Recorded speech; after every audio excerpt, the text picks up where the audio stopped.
함께 나눌 말씀 마가복음 7장 전체인데요. 20절부터 23절까지의 말씀 먼저 함께 한 목소리로 봉독해 보겠습니다. 마가복음 7장 20절에서 23절까지의 말씀입니다. 함께 읽겠습니다. 시작.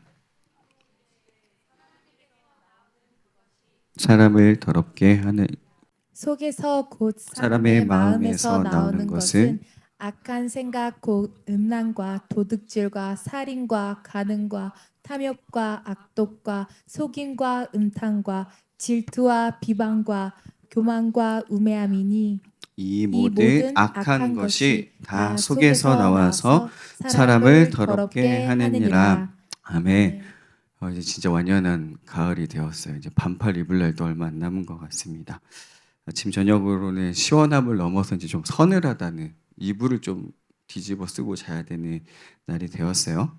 여러분, 한 주간 생명의 떡이 되시고 빵이 되시는 예수님을 잘 드셨나요?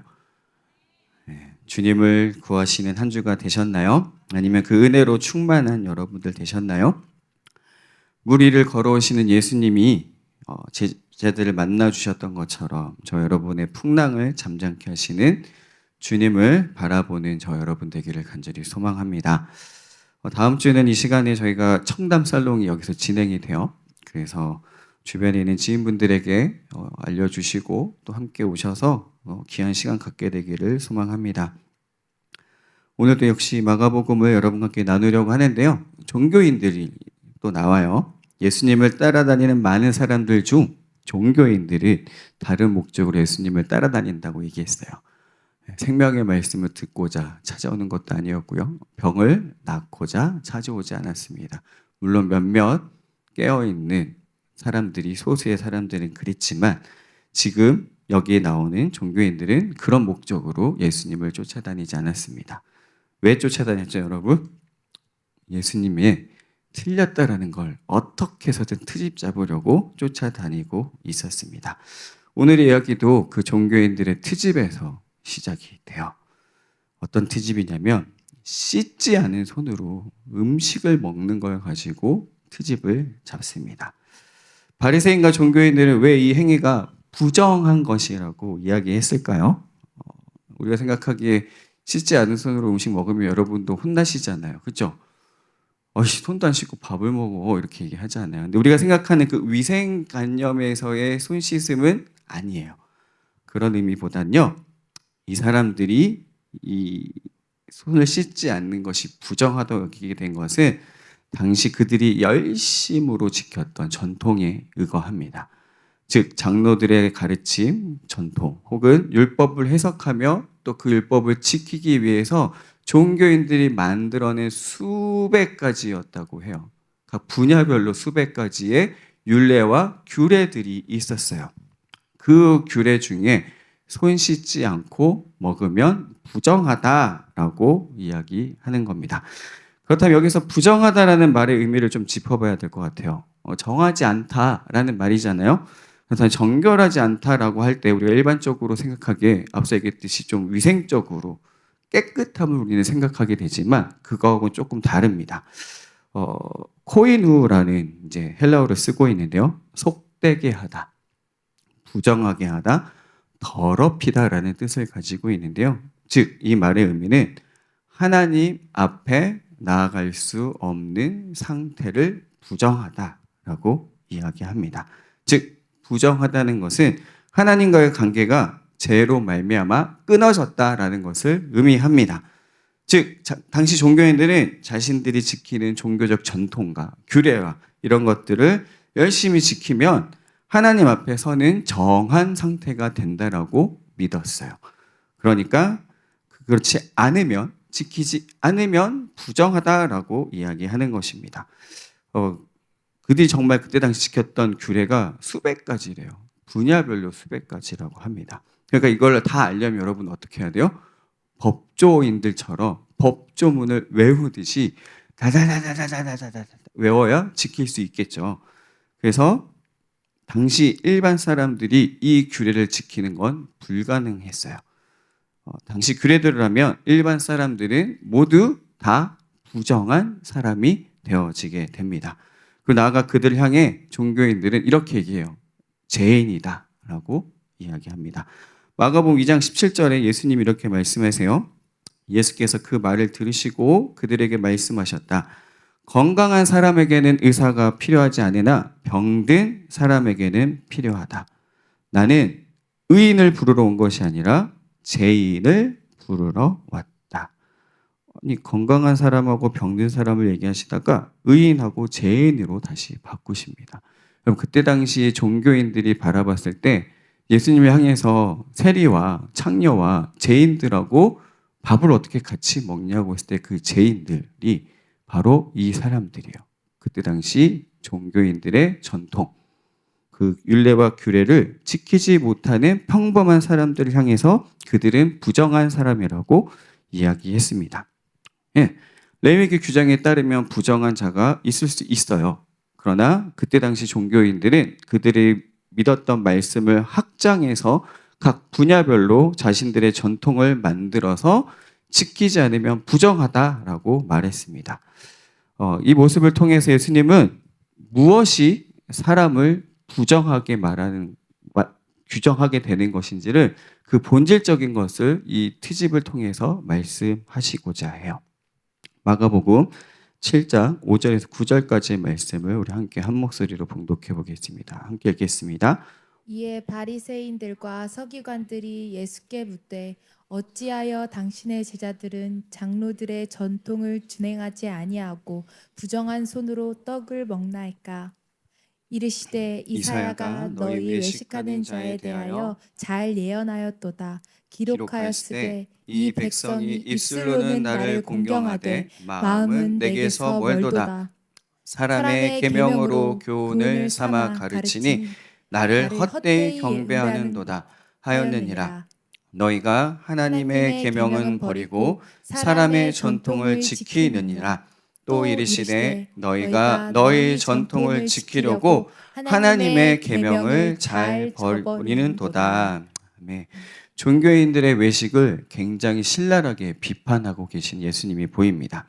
그들이 알고 있는 의에 대해서, 그들이 맞다고 생각하는 것에 대해서 예수님이 잘못됐다라고 말씀하고 있는 거예요. 당시 하나님의 계명은 버리고 사람의 전통을 지키는 모습으로 예수님은 고르반이라는 것을 예로 들어주십니다. 부모님을 공경하라라는 하나님의 계명을 고르반이라고 얘기만 하면 자기에게 있는 모든 것들이 고르반, 하나님께 구별되어 드려진 바 되었습니다 라고 말하면 부모님한테 도움을 주지 않아도 되는 것이 그때 당시에 성행했던 것이었던 거예요. 그러니까 고르반이 잘못된 건 아니에요. 하나님께 거룩히 구별할 드리는 제물이 잘못된 건 아니지만 부모를 공경해야 함에도 불구하고 이거 고르반이에요. 부모님한테 드릴 게 없어요 라고 했던 그 모습들을 통해서 예수님은 그들이 하나님의 계명을 버리고 전통을 지키고 있는 것들을 질책하고 계십니다. 다시 좀 부정함으로 돌아가 볼게요. 당시 종교인들은 규례와 전통을 지켜야 정해진다고 생각했습니다. 반대로 지키지 않으면 부정해진다고 생각했죠. 예수님은 그런 그들의 확신에 대해서 문제가 무엇인지, 진짜 문제가 무엇인지를 짚어주세요. 마가복음 7장 15절에서 16절까지 말씀 함께 읽겠습니다. 시작.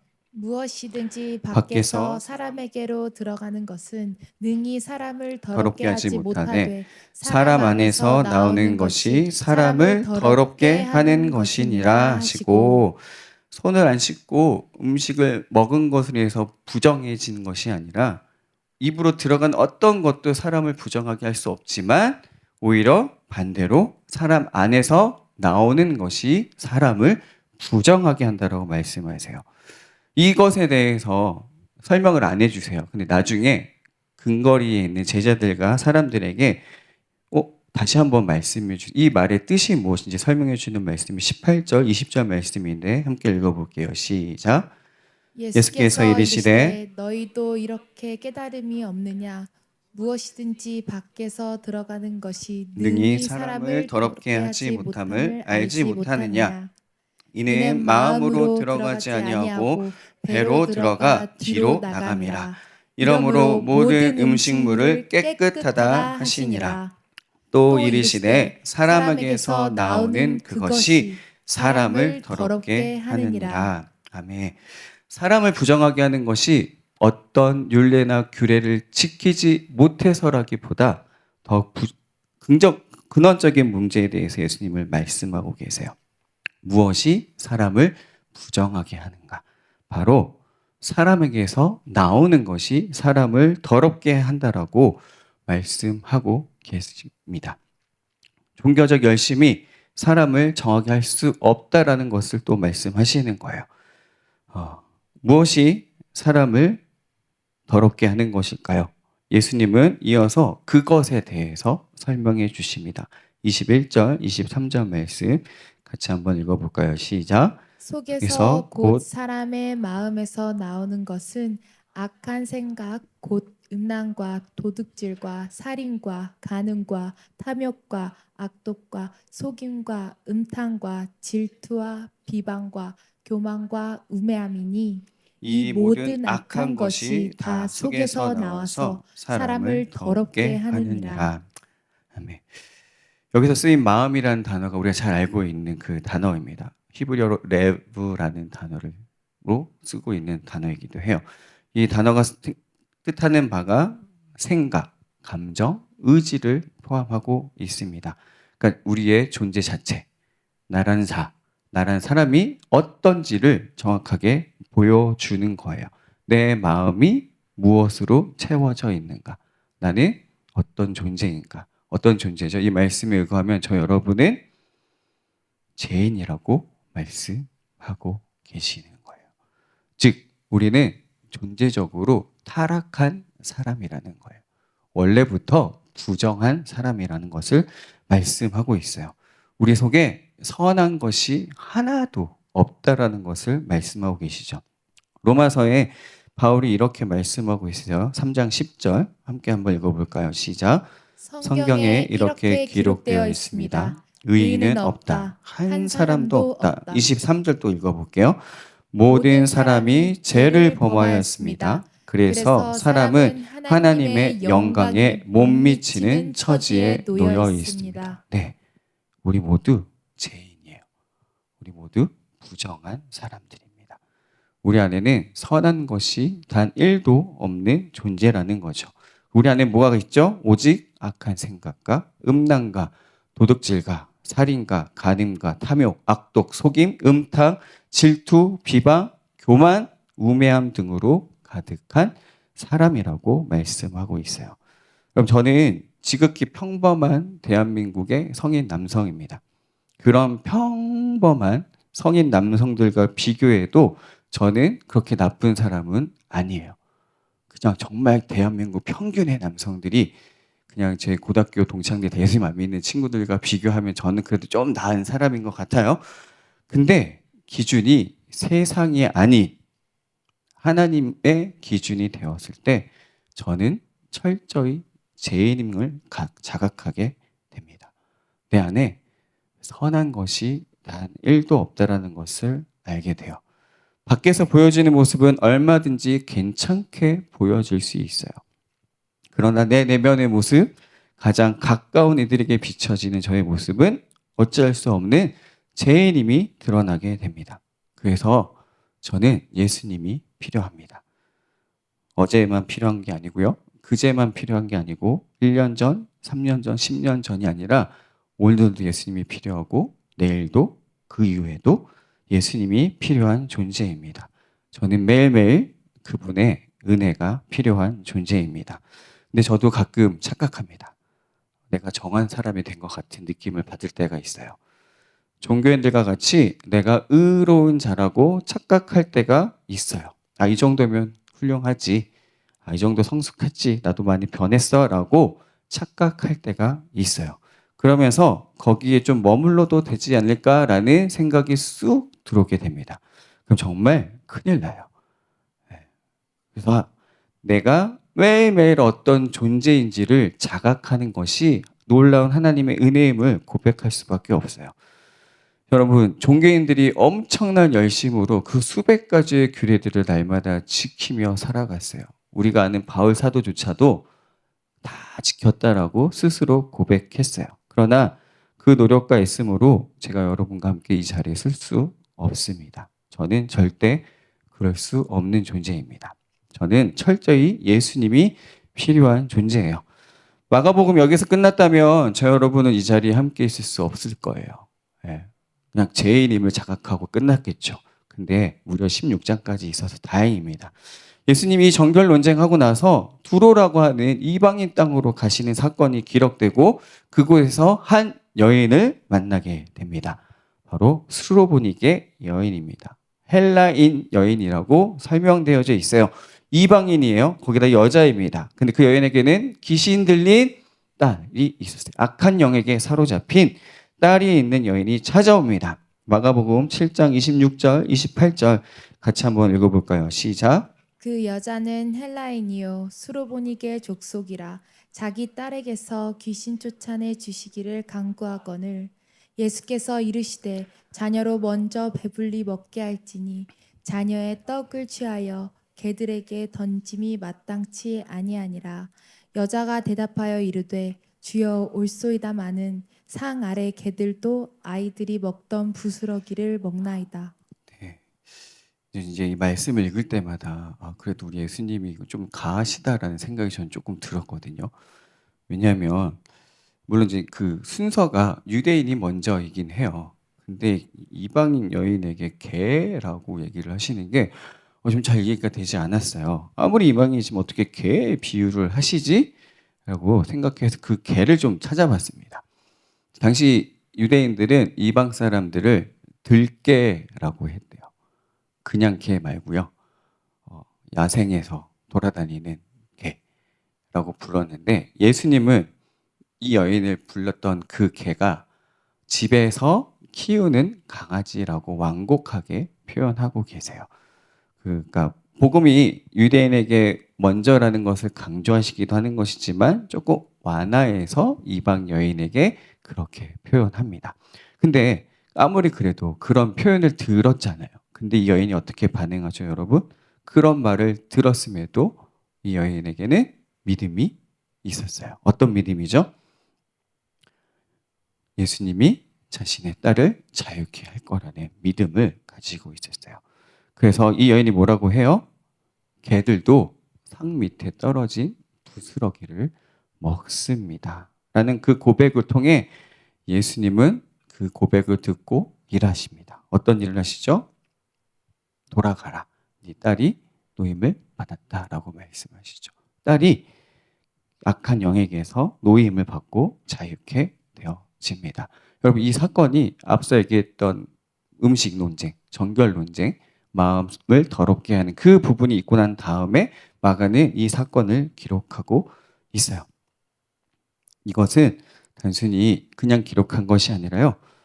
죄인으로 죽을 수밖에 없는 저 여러분 같은 이방인들에게조차도 이 생명의 복음이 전해지는 전환점을 이 사건을 통해서 마가는 보여주고 있어요. 엄청나게 놀라운 전환이 이 사건을 통해서 일어나게 됩니다. 영원토록 저 여러분은 태생적으로 부정한 자로 살아갈 수밖에 없는 우리에게 복음이 전해지게 되는 놀라운 전환이 여기서 시작되게 됩니다. 바로 스로보니게 여인의 믿음을 통해서만이죠. 스로보니게 여인의 믿음조차도 주님이 허락해 주신 선물의 은혜로 말미암아서 그것이 되어집니다. 로마서에서 바울은 또 이렇게 이야기해요. 3장 20절 22절 같이 한번 읽어볼까요? 시작. 그러므로 율법의 행위로는 하나님 앞에서 의롭다고 인정받을 사람이 아무도 없습니다. 율법으로는 죄를 인식할 뿐입니다. 그러나 이제는 율법과는 상관없이 하나님의 의가 나타났습니다. 그것은 율법과 예언자들이 증언한 것입니다. 그런데 하나님의 의는 예수 그리스도를 믿는 믿음을 통하여 오는 것인데 모든 믿는 사람에게 미칩니다. 거기에는 아무 차별이 없습니다. 아멘. 믿는 믿음조차도 주님의 일하심을 통해서 오게 된대요. 그것도 아무 차별이 없이 모든 믿는 사람들에게 미쳐지게 된다라고 합니다. 여러분, 저 여러분은 부정한 사람들이에요. 죄인입니다. 그런 우리가 정한 사람이 될 수 있는 것은 오직 은혜로 말미암은 것이에요. 그 은혜가 우리 가운데 어떤 일을 하게 되는지 아세요, 여러분? 예수님으로 말미암아 그 은혜가 부어진 저 여러분에게 또 마가는 그 다음 사건을 통해서 기록하고 있어요. 33절, 35절 같이 한번 읽어볼까요? 시작. 예수께서 그 사람을 따로 데리고 무리를 떠나사 손가락을 그의 양 귀에 넣고 침을 뱉어 그의 혀에 손을 대시며 하늘을 우러러 탄식하시며 그에게 이르시되 에바다 하시니 이는 열리라라는 뜻이라. 그의 귀가 열리고 혀가 맺힌 것이 곧 풀려 말이 분명하여졌더라. 아멘. 그 은혜로 저 여러분이 복음을 듣게 된 거예요. 여러분, 이 복음은 2000년 동안 선포되어져 왔던 복음이고요. 지금 이 시간에도 선포되어지는 복음이에요. 근데 그 복음을 들을 기회가 있는 사람들은 아직 많지는 않아요. 그렇죠? 저 여러분은 그 은혜를 허락받은 자들인 거죠. 그래서 듣는 귀가 열리게 돼요. 그리고 저 여러분의 입술이 열려 무엇을 하게 되죠? 구원의 말씀을 선포하는 입술이 되게 하시는 거예요. 부정한 자에게서 하나님이 은혜로 정한 자로 나아가게 합니다. 부정에서 은혜로 바뀌는 하나님의 역사를 저 여러분이 보게 됩니다. 그 일을 위해서 예수님이 이 땅에 오신 거예요. 율례와 규례라는 지킬 수 없는 혹은 지켜도 정해줄 수 없는 그것이 아니라요. 오직 은혜로 나아가게 하시기 위해서 예수님이 이 땅에 오신 겁니다. 그리고 그것들에게서 속박으로부터 저 여러분을 자유케 해주시기 위해서 오신 것입니다. 예배팀 나와주실까요? 사랑하는 여러분, 내가 어떤 사람인지 매일 자각하는 것은 은혜입니다. 예수님을 알아가면 알아갈수록 여러분 어떠세요? 기쁨이 넘치시나요? 기쁨도 넘치지만 내가 정말 어쩔 수 없는 존재구나라는 걸 자각하게 돼요. 내가 얼마나 뼛속 깊이 죄인인 줄을 알게 돼요. 다윗이 하나님 마음에 합한 사람의 이유는 여러분, 그가 철저히 죄인임을 자각했기 때문이에요. 그래서 하나님의 보좌를 의지하며 나아가요. 하나님 보좌를 앞에 나아가기를 소망하며 늘 회개하며 주님 앞에 나아갔던 것이죠. 언제요? 평생 그렇게 했었죠. 여러분, 그리고 또한 이렇게 얘기합니다. 디모데전서 1장 15절 같이 한번 읽어볼까요? 시작. 그리스도 예수께서 죄인을 구원하시려고 세상에 오셨다고 하는 이 말씀은 믿음직하고 모든 사람이 받아들일 만한 말씀입니다. 나는 죄인의 우두머리입니다. 앞에가 아멘이었다가 뒤에 갑자기 나는 죄인의 우두머리입니다 라는 이 표현이 현재형으로 쓰여져 있어요. 바울이 과거에 교회를 핍박하던 죄인 중에 죄인이었지만 예수님을 만난 지금도 자신이 죄인임을 자각하고 있어요. 여전히 자신이 원래 앞서 얘기했던 예수님 말씀하셨던 것처럼 내 마음속에 뭐가 있어요? 온갖 더러운 것들로 가득 차 있는 나라는 것을 고백하고 있어요. 그 외에도 로마서 7장 18절 19절에서 바울이 이렇게 얘기해요. 나는 내 속에 곧 내 육신 속에 선한 것이 깃들여 있지 않다는 것을 압니다. 나는 선을 행하려는 의지는 있으나 그것을 실행하지는 않으니 말입니다. 나는 내가 원하는 선한 일을 하지 않고 도리어 원하지 않는 악한 일을 합니다 라고 바울이 고백하고 있어요. 예, 바울이 그런데 저 여러분이라고 다를까요? 그래서 저 여러분에게 예수님이 필요합니다. 우리를 위해 중보해 주시는 대제사장 되시는 예수님이 필요하고 우리 가운데 오신 이유가 여기에 있습니다. 여러분, 우리가 스스로 종교인들의 열심처럼 열심히 노력해서 하나님께 나아갈 수 있는 것이 아닌 것을 알고 있어요. 그리스도께서 우리를 정결케 하실 것입니다. 예수님이 우리를 정결케 하실 수 있어요. 우리가 울려드렸던 찬양의 고백처럼 십자가의 보혈의 능력이 저와 여러분을 정결케 하실 수 있어요. 우리 가운데 보내주신 성령님이 저 여러분을 새 마음이 되게 하실 수 있으세요. 또 그 은혜로 저 여러분이 복음을 듣게 되었고요. 복음을 말하게 하셨어요. 이제 저 여러분은 부정한 자에서 은혜로 나아가게 되었습니다. 그래서 저 여러분이 이렇게 날마다 고백할 수 있으면 좋겠습니다. 부정에서 은혜로 나아갑니다. 그렇게 고백하는 우리 공동체가 되기를 간절히 소망합니다. 이제 함께 찬양하며 기도하며 나아가겠습니다.